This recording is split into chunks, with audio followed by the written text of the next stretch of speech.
Plateau government flags off housing estate for workers. Nigerian army embarks on measures to mitigate climate change. Governor Mutfwang moves to curb insecurity in Plateau State. Hello, welcome to News Panorama, coming to you live from Jos NTA Network. I am Bilki Sunuhu. Panorama. You can join us on, you can follow this news broadcast live on our website, nta.ng/live, and on YouTube channel, NTA News Online, and other social media platforms showing on your screen. The Economic Community of West African States, ECOWAS, has launched a social protection framework and operational plan 2024 to 2028. The move is aiming at expanding coverage and reducing poverty across sub-region. Joseph Otsen reports. To officially launch poverty across sub-region. Joseph Otsen reports. Improve social protection coverage in ECOWAS member states. Data shows countries in the region are performing poorly, especially in healthcare. Budgetary allocations to social allocation are usually an afterthought. They fall below 1%, one of the worst in the world. And to ensure that there is sustainability when donor and development partner funds dry out. So these are very important issues that were raised. It is used for taking care of those who are on the cash transfer program, for those who are also going to be engaged in other skill acquisition programs like the Empower, the health insurance policy that we have in place too.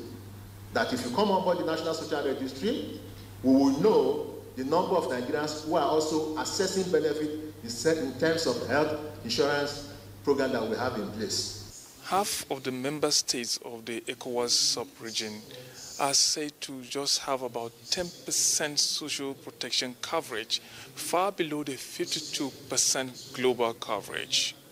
To trade unions here, this is an indication that more needs to be done to bridge this gap, especially in the provision of health insurance, skills acquisition, and grants.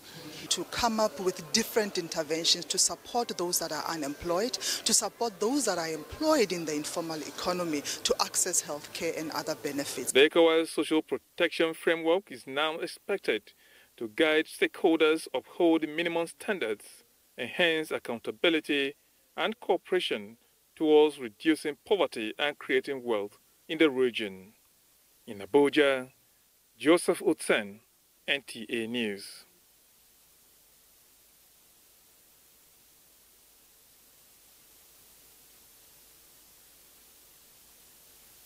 First Lady Oluremi Tinubu has called on women in leadership positions to work harder and ensure that they make life easier for other women, using the instrumentality of economic empowerment and mentorship. She made the call when the Forum of Female Chief Executive Officers of government agencies and organizations paid her a visit in the villa. State House correspondent Adeni Taiwo reports.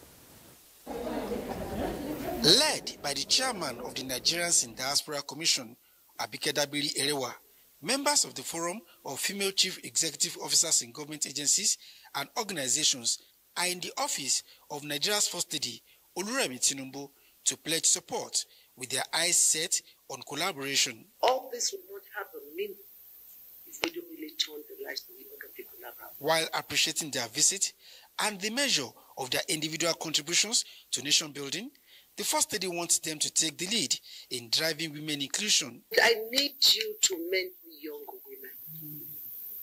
Help them. The ones you can educate, give scholarship to. Do it. Don't look for volume. Take one and take that person through life. What about the young girls out there? You should go look for them. You should mentor them. You should birth more Abikedabiri, out there. And a lot of wonderful women like you. You should birth more. She says their experiences and exposure must be brought to bear in changing the narratives for women. We should stop feeling that we have to be important by ourselves. In Yoruba, we said, not one finger can say we have arrived, but a lot of fingers can, and then you can hear that chest it. We have to come together better. That common front is expected to manifest in the first instance as the forum pledged to work with the First Lady in actualizing a desire to complete the ongoing construction of the National Library. Beyond that, how can we raise younger women to succeed in life? What values can we share with them? And who else to start that conversation with but Her Excellency, the First Lady of the Federal Republic of Nigeria. And I'm going to do my best, as the First Lady has charged us, to try and help more women, especially young women, to also grow into leadership positions. You look after a woman and she gives birth to, not just in the biological sense, it's a multiplier effect because we are such social and nurturing creatures. So it's impactful because it multiplies. As female chief executive officers in the public sector, they have individual mandates to achieve set government agenda while working together as a forum to network, share knowledge, and advance policies aimed at empowering women. In the State House, Adeni Itaiwo, NTA News.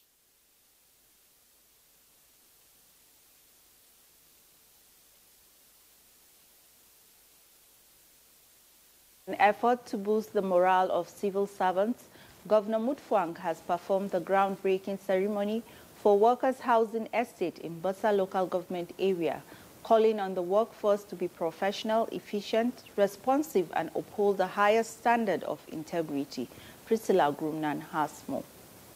The plan for the workers' housing started since 2017 but could not see the light of the day until the coming of this administration that paid over 320 million naira to acquire the land, which is 38.29 hectares for the housing estate for its workforce. While performing the groundbreaking, Governor Caleb Mutfwang explained that the effort is part of the ongoing reforms to redesign and build a dignified workforce that is innovative and a model of excellence.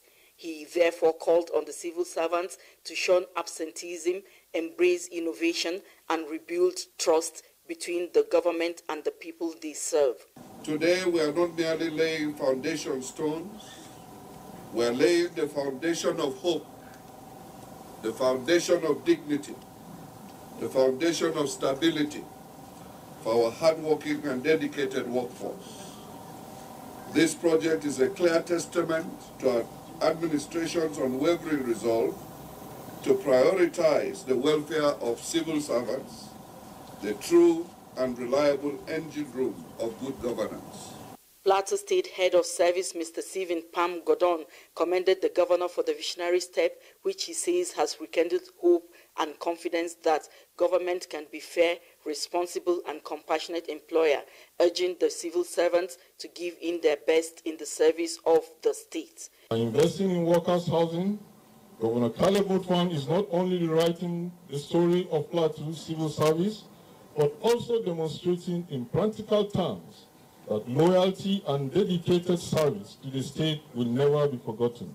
Plateau State Chairman of the Nigeria Labour Congress, Eugene Manji, commended Governor Mutfwang for coming to the aid of workers who have been suffering from issues of housing for decades, saying the estate will boost economic activities around the area. When completed, the workers' housing estate will provide 400 units of houses in the first phase. In Jos, Priscilla Grumnan, NTA News. Plateau State government says it is ready to collaborate with the Nigeria Air Force to improve air surveillance that will contend the security breach in some parts of the state. Governor Caleb Mutfwang stated this in Jos while receiving the Provost Marshal of Nigerian Air Force. Ijoma Ozomina reports. The governor, who received a team of NAF officers who were in Jos on an unofficial engagement, says collaboration with the Nigerian Air Force and other security forces will go a long way in reducing the endless crisis, considering the terrain of some areas like Mushere and Chakfem. The drones that have been assessed by the state government, he says, are for surveillance, and there is need to deploy more drones from the Nigerian Air Force that will comb the flashpoints in the state. We will continue to, in our own little way, ensure that the services of the Air Force, as far as it's within our power, that we do all we can to support and to encourage. But the crisis in Plateau State, especially in our border areas, have reached the stage that we must have some air cover. Leader of the team, Air Vice Marshal Usman, says they are in the state to assess their operational readiness with a view to brainstorm on areas that need improvement. We've been here, sir, for the past 4 days to assess our operational readiness, as well as a review all that has been done in the past with a view to seeing where we have gone wrong for enhanced operational efficiency. In Jos, Ijoma Ozemena, NTA News. As part of measures to mitigate climate change and maintain the ecosystem, Sector 1 Joint Task Force Operation Enduring Peace under the Nigerian Army held a tree planting campaign to support host communities. General Officer Commanding 3 Division and Commander Operation Enduring Peace, Major General Folusho Oyinlola, flagged off the exercise at the Government College, Jos. Again, Ijoma Ozomina has details. The non-kinetic exercise, the General Officer Commanding 3 Division says, is a step to support host communities in tackling challenges of deforestation and other human activities negatively impacting the environment. The GOC maintains that promotion of a clean and sustainable environment is key to the provision of security, saying the event comes with renewed determination to pursue legitimate action of returning peace and stability to the joint operation areas. Beyond beautifying the environment, trees provide oxygen for human survival, reduce soil erosion, and help prevent flooding. Today's exercise will therefore not only improve the environment, but also enhance the resilience of our communities. Plateau State Commissioner of Police and Commander, Sector 1 Joint Task Force encouraged citizens to embark on tree planting to avoid depletion of forests and promote the ecosystem. I want every one of us to key into this program to encourage our people to embark on planting trees. We are doing not only the benefits not only now, but we are still going to enjoy it in future, because as many of our forests are depleted. In recent years, disturbing changes in the environment have eroded some of these beautiful features. One major driver of this change has been widespread deforestation, which is occasioned by charcoal industry. Community and religious leaders, senior advisor to the governor on NGO matters, among other dignitaries, acknowledged that trees provide oxygen for human survival and good climate vegetation, hence the need for people to imbibe the practice of tree planting. In Jos, Ijoma Ozemena, NTA News. The National Orientation Agency Plateau State has ended its launch of nationwide national program on 5 thematic areas with a call on Nigerians to be supportive of government policies and programs. Priscilla Grumnan has more. The national program on 5 thematic areas is designed to strengthen national consciousness and public engagement through campaigns on national values reorientation for students of secondary and tertiary institutions against sign-out extreme practices, national campaign on flood mitigation, among others. The town hall meeting engaged critical stakeholders on ways of cascading the messages on the 5 thematic areas of the National Orientation Agency on values reorientation in Nigeria. But people need information about what is happening in the society. Is it about the flooding? Is it about the security? About everything. So our stakeholders are doing well, and they should continue to do more. Security agencies, educationists, community and religious leaders, youth, women and students representatives, and cultural associations, as well as civil society groups, exchanged ideas in achieving these goals. When I go back, I will definitely leverage on meetings of my community and group to share the information. My main concern is that they should inculcate some other type of program to replace the sign-outs? We, at the community leadership, must actually take it back to our associations at the level of community meetings. Other stakeholders charged with the responsibility of implementing the campaigns include the Ministries of Education and Information and Security Agencies. In Jos, Priscilla Grumnan, NTA News. We have in the studio Plateau State Director NOA Kaneng Tabita Pam Horo to shed more light on the program. You're welcome, ma'am. Thank you so much for having me. Can you shed light on the thematic areas during the nationwide program? Thank you so much for this time. And for National Orientation Agency, this is one of another of our successful programs that we've heard. We have had 5 thematic areas before. This time around, we picked on this, the DG picked on these thematic areas, 5 thematic areas.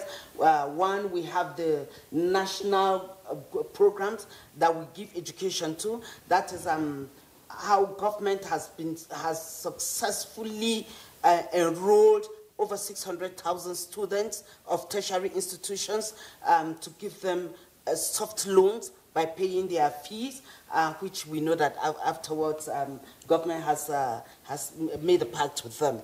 And that is the NEL fund. Secondly, we have the social security safety net, which has upgraded the giving of soft loans to households, that is vulnerable households, from 5,000 to 25,000 naira monthly. And so many people have enjoyed it. That is why government wants us to talk to the people concerning this. In case there are people who were not successful now, when the next phase is rolled out, they should be able to key in, and so that they will be successful. We'll talk about the RAMP program, where federal government is giving out tractors and fertilizers to people, to farmers particularly. So we have seen how fertilizer has gone around most of it. I'm talking here as Plateau State. So for me, I have seen that. And then seedlings where farmers got it as and when due. We also have the flood mitigation, where NIMET has been talking to Nigerians to be conscious of the rains, because the rains 2022 have been very high. Rains have been high. So NIMET has been talking to us to warn us, to tell us, to warn us concerning the timings of the rain and the velocity of the rain. So for us in Plateau State, we are able to key into that, to talk to Nigerians about it, so that they will be careful, those who are living near or by the water banks, to move upper land, so that they will not be washed away by the rain. And we know NEMA too has been giving out our support, all by the federal government. We are happy about that. So we are talking to people. It is not enough for you to get this support. You can never recover what you had lost. So government has also been encouraging people to plant trees. Okay? That is, at least let me speak on the fight. We have the national security, where government has now introduced drones to the fight, the fight of insecurity in the northeast, the northwest, and even here in the north central. We also have the values reorientation program, which we are still talking about. And then the values reorientation, particularly, we are talking to parents so that they will talk to their children concerning these wild sign-out ceremonies. I have said it before, that it has cost some of them their lives. And then we know that there's someone who is life critical at youth, that because of these wild celebrations, there was an accident. And we need to talk to parents again and again. We want parents to know, we want parents to continue to talk to their children. And then we're talking about the national identity, talking about the national anthem, talking about the national flag, which we want Nigerians to know and to uphold, that there is nothing that would replace the national flag and national anthem. Okay, ma. What message do you have for citizens regarding strengthening national consciousness? Of course, we are talking to Nigerians to continue to show respect, to uphold respect above every other thing, to show to have integrity, to be people that show integrity, that have integrity and to show respect. And then we're talking about patriotism. We're talking about patriotism. If all Nigerians are patriotic, oh, then definitely we would succeed. We will continue to succeed. What we're doing now, we have said we're resilient people. We will continue to excel. That's the word. Okay, we have been discussing with Kaneng Tabita Pamhoro, Plateau State Director of the NOA. Thank you for gracing our studio. Thank you so much for having me. Thank you. Panorama will continue shortly after this break.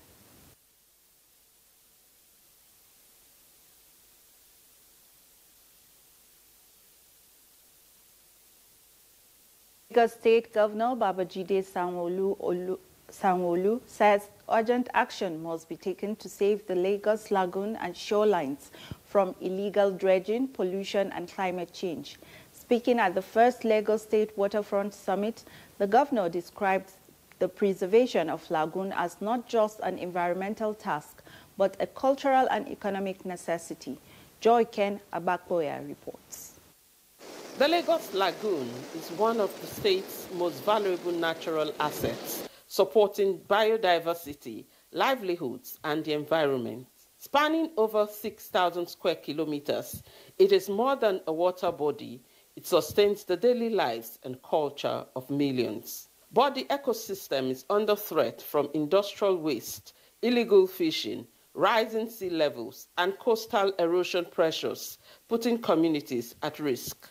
To reverse the trend, the Lagos State government, through the Ministry of Waterfront Infrastructure Development, is engaging experts and stakeholders to chart solutions that balance conservation with opportunities in transport, fisheries, tourism, and trade. If we continue down this path, we risk losing not only a vital ecosystem, but also an irreplaceable economic asset. Lagos State Governor Babajide Sanwo-Olu says the state is investing in technology to shape policies and strengthening laws to protect the lagoon. Let me be perfectly clear. Those who profit from illegal dredging, reckless land reclamation, and environmental destructions are engineering their own downfall and jeopardizing the future of generations to come. And Lagos will no longer tolerate it. For other speakers, stronger legislation, enforcement, and collaboration are urgently needed to safeguard freshwater supplies and preserve the lagoon's ecosystem. This jewel is under severe pressure today. The lagoon has become a fruitful companion to Lagos. When our people obey laws, respect environmental regulations, and avoid illegal development, they help ensure that our waterfront grows in an orderly, sustainable, and safe manner. Experts say the future of the Lagos Lagoon is tied to the future of the state itself. Protecting it, they warn, is no longer a choice, but a necessity. In Lagos, Joy Ken Abakboya, NTA News.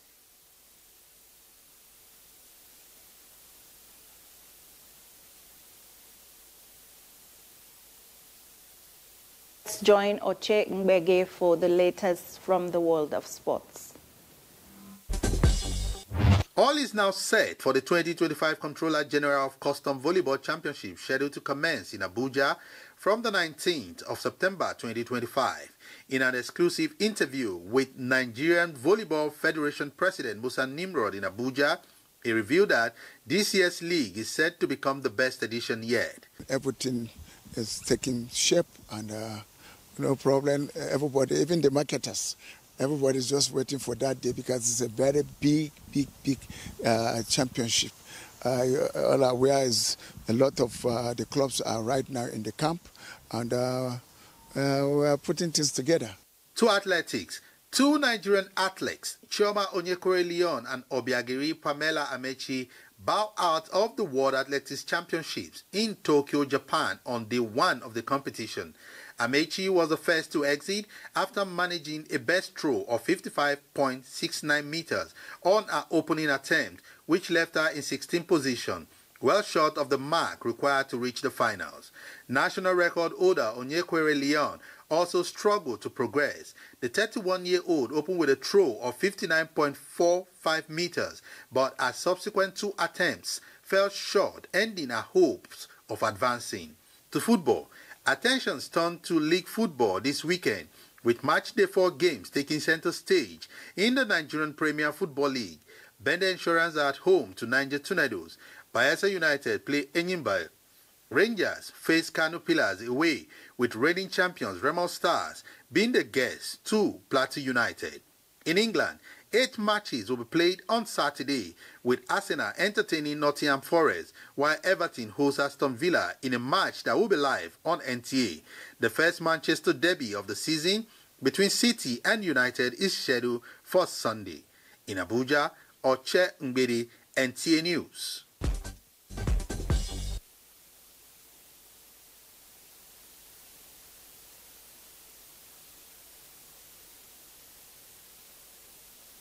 Has been Panorama from Jos today. Good afternoon.